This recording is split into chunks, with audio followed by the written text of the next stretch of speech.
దేవుని నామానికి మహిమ కలుగును గాక. ఇక్కడ కూర్చున్న మీ అందరికీ ప్రభువైన యేసుక్రీస్తు నామములో శుభాభివందనాలు.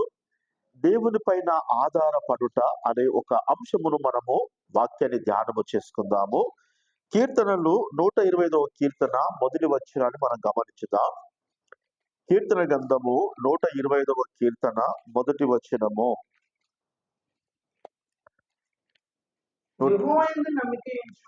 యెహోవాయందు నమ్మకం ఉంచువారు దేవునికి స్తోత్రం. ఒక కొండ అంటే మనం ఏమర్థం చేసుకోవాలంటే, మనం కాంటెక్స్కి వెళ్తే మన పెద్ద బుగ్గ గుట్ట కనబడతా ఉంటుంది కాంటెక్స్ వెనకాల. అంటే ఈ గుట్ట ఎప్పటి నుంచి ఉన్నది అంటే మనము పుట్టక ముందు నుంచి ఉన్నది. ఓకేనా? అది ఎట్లయితే గట్టిగా బలముగా పాతుకపోయి, ఒకవేళ గాలి వచ్చినా అది ఊగదు, వర్షం కొట్టినా ఇది కాదు, ఎండ కొట్టినా కరిగిపోదు. అంటే దేవుని యందు నమ్మకం ఉంచే వాళ్ళు కూడా ఆ కొండ లెక్క దేవుని మీద అంతటి నమ్మకముతో ఉండాలట. కదలద్దు. చిన్న చిన్న ప్రాబ్లమ్స్ వచ్చినప్పుడు, చిన్న చిన్న సమస్యలు వచ్చినప్పుడు మనము ఒక పేపర్ ఉన్నది అనుకుందాం. పేపర్ కానీ ఒక ఆకు కానీ, ఒక చెట్టు నుంచి ఒక ఆకు ఊడి కింద పడ్డ తర్వాత ఏమైతుంది తెలుసా? కొద్ది రోజులకు అది ఎండిపోతుంది. ఎండిపోయిన తర్వాత ఏమవుతుంది? ఎటు గాలత్తే కొట్టుకపోతా అంటది. అంటే కదులుతా అంటది అన్నట్టు.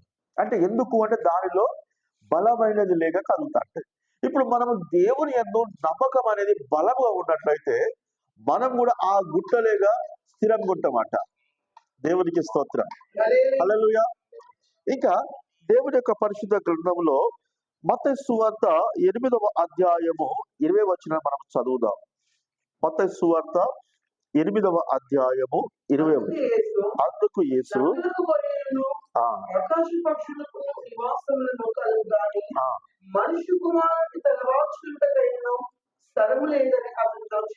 హల్లెలూయా. ఇక్కడ ఒక మనిషి పుట్టిండంటే తప్పకుండా ఒక గూడు సంపాదించుకోవాలని మన సాంప్రదాయం. ఒక కూడు గుడ్డ గూడు అనేది తప్పకుండా ఒక మనిషికి ఉండాలి. అయితే ఇక్కడ యేసుక్రీస్తు ప్రభువుకి ఏమైనా తక్కువనా? భూమిని చేసింది ఎవరు? దేవుడే. ఆకాశం చేసింది ఎవరు? మరి ఈయనేమంటాడు? నాకు తలవాల్చుకున్నటకైనను జాగా దొరుకుతలేదు అంటున్నాడు. ఈ జాగా అంతా అయినదే. అంటే ఇక్కడ దేవుని మీద విశ్వాసము ఏది లేకుండా కానీ ఆయన స్థిరముగా దేవుని పైన ఆధారపడే అలవాటు. హల్లెలూయా. అంటే ఇప్పుడు ఆయనకు తలవాల్చుటకు స్థలము లేదన్నందుకు ఆయన తెల్లారి లేచి ప్రార్థన చేయడం మర్చిపోయిందా? ఎందుకు? నాకు జాగే లేదు కదా, నేను ఎందుకు ప్రార్థన చేయాలి, నాకు ఇల్లే లేదు కదా అనే అవకాశాలు ఉన్నాయి. కానీ అట్లా చేసిండా? చెయ్యలేదు. రెండో విషయాన్ని మనం గమనించినట్లయితే అదే మత్తయి సువార్త 8:23లో ఒక మాట చూద్దాం.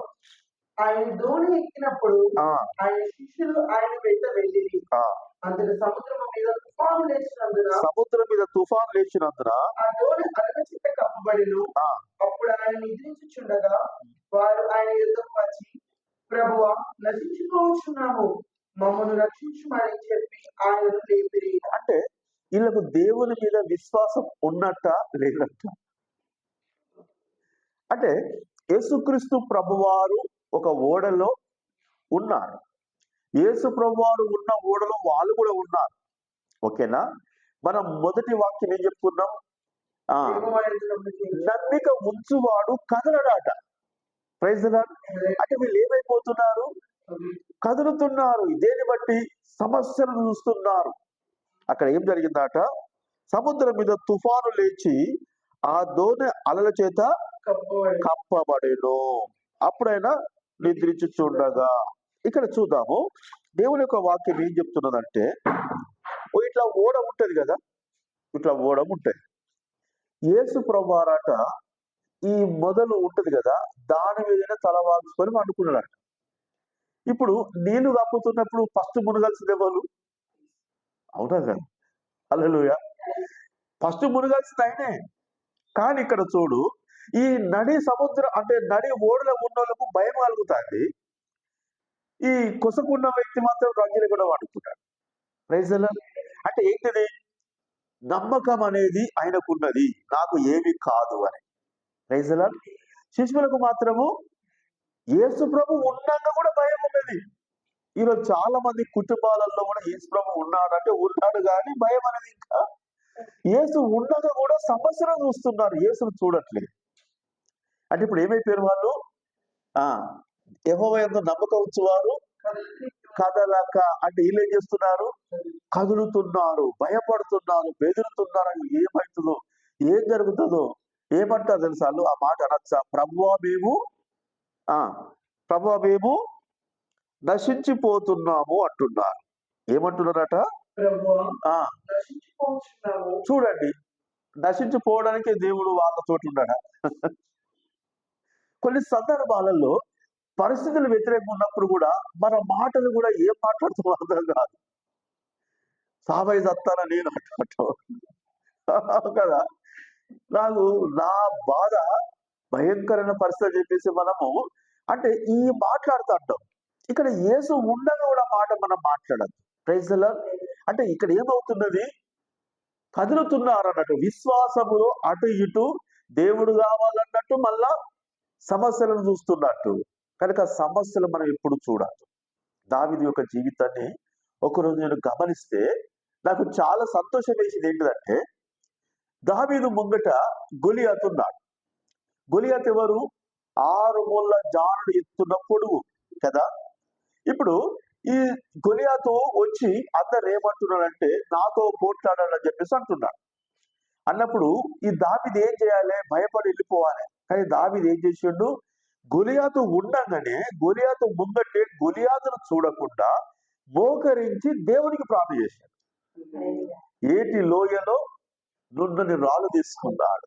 అంటే గొలియాతు ఎక్కడ ఉన్నాడు? ముంగట్టే ఉన్నాడు. అంటే ఇక్కడ ఈయన ఏం చూస్తున్నాడు? ఆ బండ క్రీస్తు అని వాక్యం ఉన్నది. అంటే క్రీస్తు కావాలే కానీ ఈ సమస్యను కాదు చూసేది.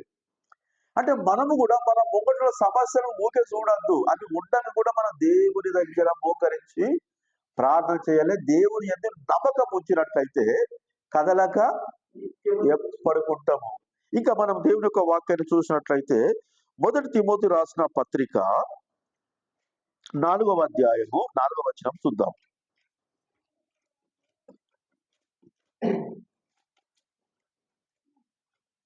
4వ అధ్యాయము 4వ వచనం.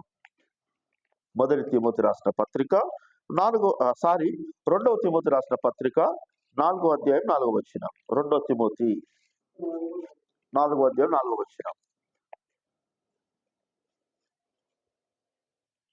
సత్యములకు చేరుకునేక కల్పన కథల వైపు తిరుగు కాలము వచ్చును. చూడండి, చాలా మంది సత్యానికి చెవునియ్యక ఈ లేనిపోని మాయార పక్కిల మాటలకు చెవినిస్తా అంటారు. అక్కడ అది జరిగిందంటే అబ్బా నిజమా, ఒక్కసారి నేను కూడా పోవాలి. ఇక్కడ ఏం జరిగిందంటే అబ్బా నేను కూడా అక్కడికి పోవాలి. ఈ పోకట అంటే కదలక నిత్యమని దేవుడు అంటాడు. వీళ్ళే చేస్తున్నారు, కదులుతున్నారు. అంటే విశ్వాసంగా లేరని. నెక్స్ట్ అయితే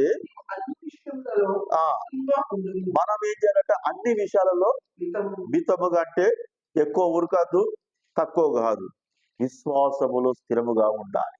దేవునికి స్తోత్రం. ఫస్ట్ చెప్పే మాట ఏంటిదట? చదువు. అది చాలు. దేవుడు ఏం చెప్తున్నా మనకు? శ్రమపడు. అంటే శ్రమలు అంటే దేవునికి తెలియకుండా వస్తున్నాయా? వస్తలేదు. Praise the lord. శ్రమ పడమని ఎందుకంటానంటే ఆ శ్రమలలో నువ్వు ఎంత దేవుని మీద ఆధారపడతావో చూసడానికి దేవుడు అంటున్నాడు. Praise the lord.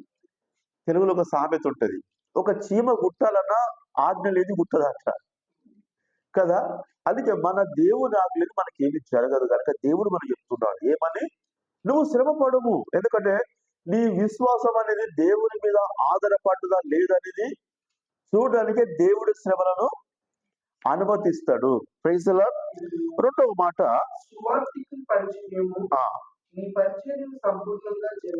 ఓకే, 2 కొరింథీ 11:24. 2 కొరింథీ రాసిన పత్రిక 11వ అధ్యాయం 24వ వచనం. యూదుల చేత 5 మాలలు ఒకటి తక్కువ 40 దెబ్బలు తింటిని. చూడండి, పౌలు భక్తుడు చెప్తున్నాడు, ఏమని చెప్తున్నాడట? యూదుల చేత 5 మాలలు 5 సార్లు అట ఒకటి తక్కువ 40 దెబ్బలు తింటిని. 40 దెబ్బలు అంటే ఒకసారి 39 దెబ్బలు తింటాడు, మళ్ళోసారి కూడా 39 దెబ్బలు తింటాడు. ఏమనిపిస్తుంది? దేవుడు నమ్ముకుని గింత కొడతాను కదా, ఇంత కష్టమా? అసలు కొడుతున్నప్పుడు దేవుడు ఎందుకు ఆపుతలేడు? నాకెందుకు రావాలి కష్టం అన్నాడా? అన్నేనా చెప్తాడు మనకు ఏమని? నేను 5 సార్లు ఒక్కడి తక్కువ 40 దెబ్బలు తిన్నాను అంటే మీరు శ్రమ పడాల్సిందే, నేను పడ్డాను కదా అంటున్నా. Praise the lord. అంటే అర్థమైందా? అంటే ఇంత శ్రమ పడ్డా గాని ఆయన నమ్మకం విషయంలో ఎలా ఉన్నాడట? మన మొదటి వాక్యం ఏంటిది? కదలక. శ్రమలలో కూడా దేవులో ఉండాలా, విడిచిపెట్టాలా? ఈ దేవుడు పాటలేదు, ఇంకో దేవుడి దగ్గర పోతాం. 10 సంవత్సరాలు పోయినా కదా సాలదాయిగా, ఇక్కడ మంచిగా లేదు, వేరే బాబా నన్నటి తాయిస్తా, గ్రీన్ తాయిస్తా అని చెప్పేసి అన్ని దెబ్బలు తిన్నా కానీ ఆయన ఆ ఆలోచన చేస్తాను. Praise the lord. మనం అనుకుంటాము మనకు వచ్చిన శ్రమలు చాలా పెద్దని మనం అనుకుంటాం, కానీ 40 దెబ్బలు తినని శ్రమలు వచ్చినాయి మనకు. ఎవరన్నా నువ్వు దేవుడు నమ్ముకుంటావా, నిన్ను కొడతారని చెప్పేసి అన్నారు ఎప్పుడైనా? అంటే ఆయనకు వచ్చిన శ్రమ మనకు వచ్చిందా? కానీ మనం ఏమంటాం? ఏం చెప్పాలి, నా బాధ ఏం చెప్పాలి, నాకున్నంత బాధ కదా. కనుక దేవుడు అంటాడు శ్రమ పడుము అంటాడు. కనుక ఆ మాటను విని నమ్మకం ఉంచుతున్నాడు, స్థిరముగా నమ్మకం ఉంచి ఆ శ్రమ పడింది మనం చెప్తాడు. Praise the lord. ఇంకా దేవుని యొక్క వాక్యాన్ని మనం గమనించినట్లయితే బెత్తములతో మన ఆయుధ బరిగలు అంటారు చూడు, చిత్త బరిగలు, వాటితో కొట్టబడ్డారట. నెక్స్ట్ ఒకసారి రాళ్ళతో కూడా పుట్టిర్రట. నెక్స్ట్ ఈయనట ఓడలో ఎక్కించుకొని వేరే జైలుకి తీసుకుపోతున్నారట. ఓడలు ఎక్కించుకొని ఈ కాళ్ళకు చేతులకు బేడీలేసి తీసుకోపోతా అంటే సముద్రం మధ్యలో ఓడ వలిగిపోయిందట. ఇప్పుడు ఇట్లా ఈదడం అంటే ఇట్లా కదా, ఇట్లే ఉండే ఎట్టి ఇదత్తది కదా. అంత శ్రమ ఎప్పుడైనా మనకు వచ్చిందా? కానీ మనం ఏమంటాం? ఏం చెప్పాలని, నాకున్నంత బాధ ఎవరికి లేదంట, కానీ ఇంత బాధపడ్డామా? Praise the lord. నాకు కూడా ఒకసారి అంటే చిన్న చిన్న సమస్యలు వచ్చినప్పుడు మాకు సారు ఉండే, ఆ సారు మా క్లాస్ టీచర్, మాకు సబ్జెక్ట్ చెప్పినైనా. ఆయన హైదరాబాద్ అయినప్పుడు అక్కడ కూడా ఉన్నాడు అన్నట్టు, పరిచయం తర్వాత ఇక నాకు బాగా సమస్యలు వస్తే ఎవరికైనా చెప్పుదామా అంటే నాకేంటంటే సమస్యలు చెప్పి బుద్ధిగా చెప్తాను ఏమనుకుంటారు అని. కదా ఇక మా సార్ కదా అని చెప్పేసి ఇక మొత్తం చెప్పేది. ఆయన అనేది, అరే నువ్వు వాడికి చాలా చిన్న అన్నట్టు, ఎందుకు సార్ గట్లా అంటాను? నా బాధ నాకున్నంత బాధ ఎవరికి లేదంటే ఆయన గుడ్డి, ఆయన కళ్ళు లేవు. బజార్కి పోయి నేను కూరగాయలు తీసుకొస్తా, అన్ని చేస్తా, నాకు గుదితే నేను ఎట్లుంటదిరా, నాకన్నా ఎక్కువ బాధ అన్నాడు. అబ్బా అంటే అంతకన్నా మనము నయమే కదా. అబ్బాయి అయితే నా బాధ బాధేగా. Praise the lord. కనుక ఇక్కడ దేవుని యొక్క వాక్యాన్ని గమనించినట్లయితే అనేక పర్యాయములు ప్రయాణములో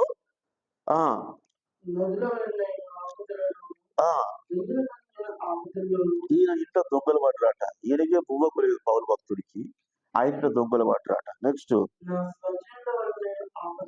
చూడండి, సొంత జనులే, సొంత అన్నదమ్ములే, సొంత పాలులే ఇతన్ని చిన్న చూపు చూసు కిందికి దొక్కడమాట.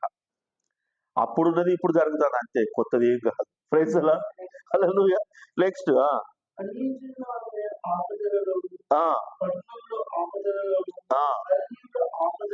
ఎన్ని ఆపదలు వచ్చినాయట. అడవిలోకి వెళ్ళిపోతా అంటే చిరుత పూలు వస్తుందంటే అది భయమేనా కదా. నెక్స్ట్ ఇంకోటి ఏంటిది? దొంగల వలన ఆపదలేనా, సముద్రంలో కూడా ఆపదేనా. కపట సహోదరుడు తెలుసా? నీకెందుకు రమేష్, నేను ఉన్నా కదా, నా గిరాకంతా నీకే ఇస్తా అంటారు. అని ఏం చెప్తారు మళ్ళా సీదా పోయి అక్కడ హంచారు. అరే ఇదేంటంటే ఎవరైతే ఇది రామేష్ నీదే అనుకున్నా అని చెప్పేసి అంటారు. ఇట్లా కపటం కూడా మన నాటకాలు ఆడుతూ అంటారు కొంతమంది. ఇసొంతులు కూడా ఉంటారు. Praise the lord. నెక్స్ట్ ప్రయాసముతోను కష్టములతోను జాగరణం అంటే తెలుసా, ఆలోచించి రాత్రి అంతా నిద్ర పట్టకపోవడం, ఏది బాధలు ఎందుకు బాధలు అని చెప్పేసి ఆలోచించి కూడా దేవుని యందు విశ్వాసం మాత్రం విడిచిపెట్టలేదు. ఎలా ఉన్నాడు, ఒక గుట్ట అయితే ఏ విధంగా అట్నే ఉంటుందో ఇన్ని సమస్యలు వచ్చినా కదలకుండా ఉన్నాడు ఆయన. Praise the lord. కనుక మన విశ్వాస జీవితంలో కూడా మనం పౌలు భక్తుల ద్వారా నేర్చుకోవాలి. నెక్స్ట్ ఆకలి దప్పులతోనూ, ఈయనకు ఆకలి దప్పులాట అంటే తిందామంటే తిండికి లేదట. నెక్స్ట్ తరచుగా ఉపవాసం అన్నం లేక ఒక పొద్దు కూడా ఉన్న దినాలు ఉన్నాయట. నెక్స్ట్ చలి అంటే మనకు స్వెటర్ ఉన్నాయి కానీ స్వెటర్ కొనుక్కున్నంత స్థాయి కూడా లేదు, ఆ స్థితి కూడా లేదు. నెక్స్ట్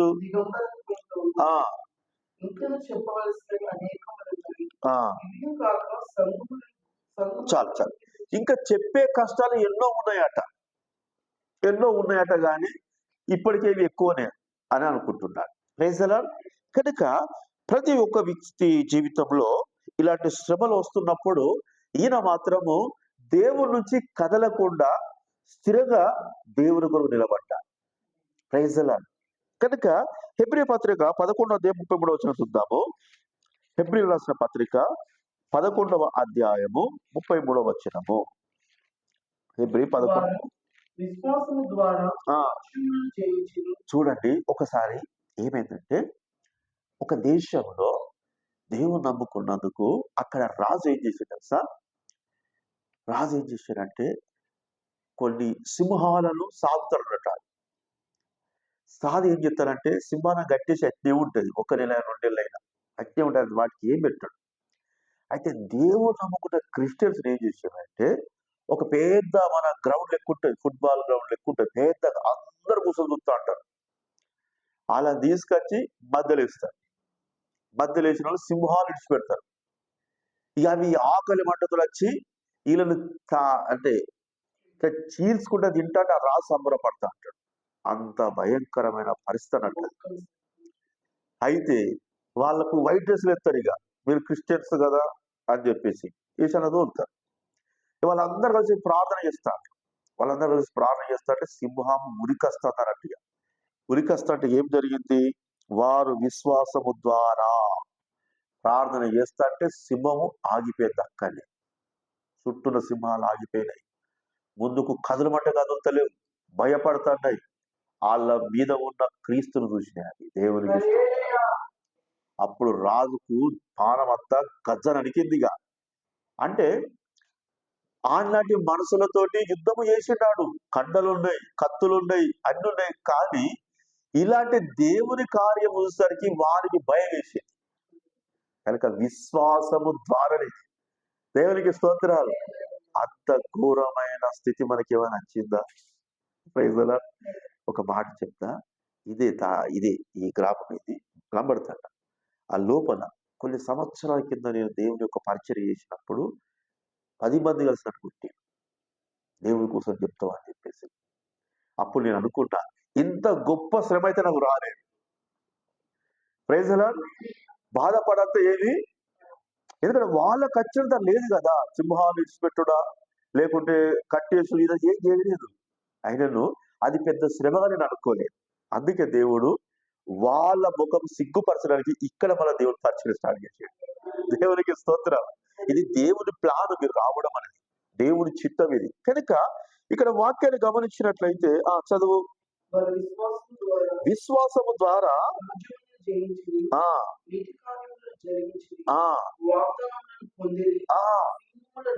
దేవునికి స్తోత్రం.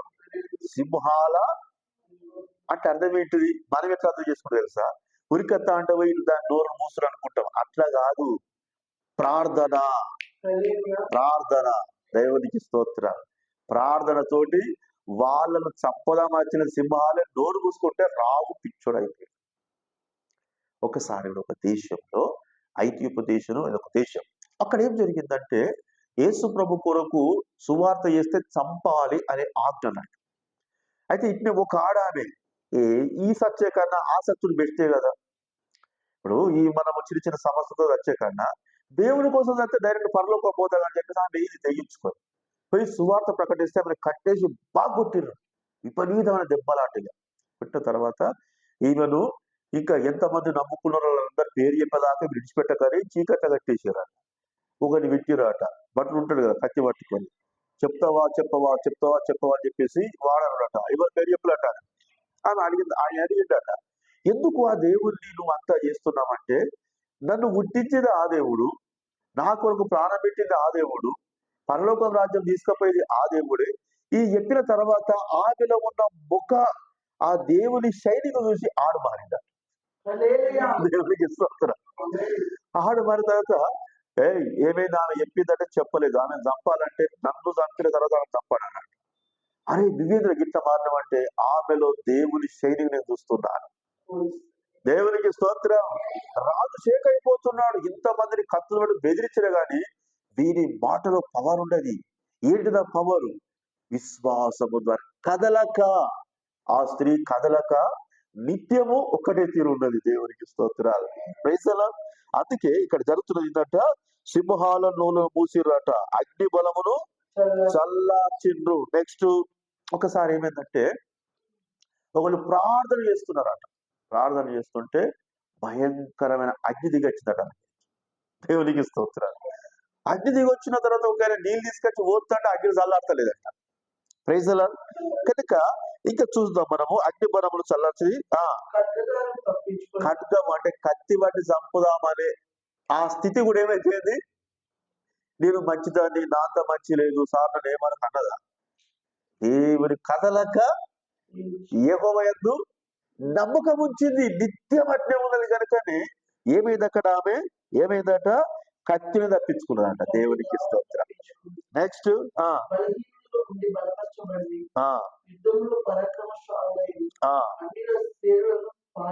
అన్యులనాట పారదోలిరాట, అన్యులను పారదోలిరాట. నెక్స్ట్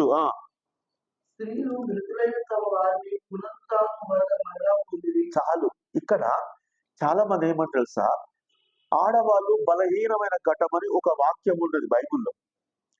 ఆడవాళ్ళు ఎప్పుడైనా కానీ ఆ ఒక్క మాట పట్టుకొని స్త్రీలు బలహీనమైన ఘటన కదా బ్రదర్ అంటారు. కానీ అట్లా కాదు, ఈ వాక్యం పట్టుకోవాలి. స్త్రీలట ఆ చచ్చిపోయిన భర్తల కోసము విశ్వాసముతో ప్రార్థన చేసిర్రట. అలా ఆత్మ వెళ్ళిపోతున్నప్పుడు వీళ్ళ ప్రార్థనతోటి దేవుడు మళ్ళా ఆత్మ తీసుకొచ్చి ఈ యొక్క భర్త ఆత్మలో శరీరంలో అయితే లేచిర్రట. Praise the lord. హల్లెలూయా. ఎలాంటి విశ్వాసము? స్థిరమైన విశ్వాసము. మన దగ్గర ఏమైతుంది, చచ్చిపోయాడు కాదురంటే ఏం చేయాలా, అయ్యా చచ్చిపోయినావా అని ఏడతాడు కదా. ఏడ్చిన తర్వాత ఇంకేమున్నది, బిడ్డగా తీసుకుపోదాం అంటే సరే తీసుకుపోదాంపా చుట్టాలు వచ్చేదాకా, ఇదే కానీ ప్రార్థన చేద్దాం, దేవుని కార్యాన్ని చూద్దాము. Praise the lord. కనుక చూసినట్టు స్త్రీలు కూడా మృతులైన, అంటే మృత అంటే అర్థం ఏంటిది, చచ్చిపోయిన వ్యక్తినే ఎవరో పాస్ట్ వచ్చి లే అనుడు కాదట, వీళ్ళు ప్రార్థన చేసే లేపుకున్నారట. అంత విశ్వాసం మనలో పెరగాలి. మనము కాలం పెరుగుతున్నది, వయసు పెరుగుతున్న కొద్ది విశ్వాసం కూడా పెరగాలి. Praise the lord. చివరిగా 2 కొరింథీ 11:20, 2 కొరింథీ రాసిన పత్రిక 11వ అధ్యాయము 20వ వచనం. ముమ్మారు బెత్తములతో కొట్టబడుతుంది. చాలు. ఓకే. కనుక ఈయన చెప్తున్నాడు కదా, ఎప్పుడు కూడా కొట్టబడాలట, ఎప్పుడు కూడా. అట్నే మళ్ళీ చుట్టాలు కూడా ఎప్పుడు సూటిపోటు మాట్లాడలేనట, ఎప్పుడు కూడా. అంటే ఇలాంటి ఎప్పటికీ మనకు ఉంటాయి. Praise the lord. ఎవరితో ఉంటుంది తెలుసా, ఎవరితో ఉంటుంది అంటే స్వజనులతోటి కూడా ఉంటుందట. స్వజనులు అంటే వాళ్ళు సొంతోలే, ఒక్క రక్తం మంచుకొని ఉట్టుడు, తోడట్టు వాళ్ళతో ఎప్పటికి ఉంటుంది ఇదంతా. Praise the lord. ఆయనను మనము కదలక ఒక కొండ లెక్క మనం ఉండాలి, దొబ్బితే పడద్దు. అది దేవునికి స్తోత్రాలు. విశ్వాసంలో అంత స్థిరంగా మనం ఉండాలి.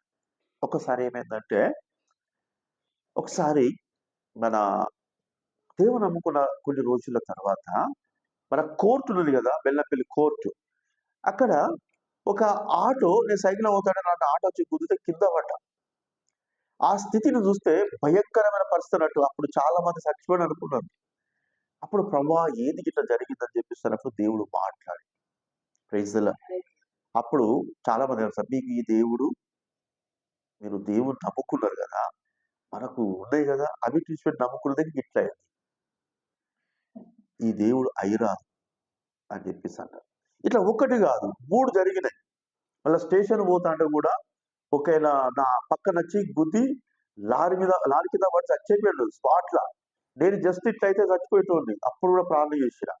అంటే చూడండి, ఇలాంటి పరిస్థితులు వచ్చినా గానీ, అలాంటి మాటలు అన్నా గానీ కదలక కదలక శ్రమల కోసం మనం ఏం చేయాలంటే వాళ్ళని ఎదిరియాలి. అని నాకే శ్రమ వచ్చి నీకేది వ్యాధి అనలేగానే మనం నిజమే ఏం చెప్పాలి, ఎన్నో ఇల్లు అవుతుంది, ఈ బాధలు ఎవరికి చెప్పాలని చెప్పేసి ఆ ఎదుటి వ్యక్తికి మనం అవకాశము, ప్రైజ్ ది లార్డ్. ఈ కొద్ది మాటలు ప్రభు మన వినికిడిలో దీవించును గాక. ప్రార్థన చేసుకుందాం అందరం కళ్ళు మూసుకొని.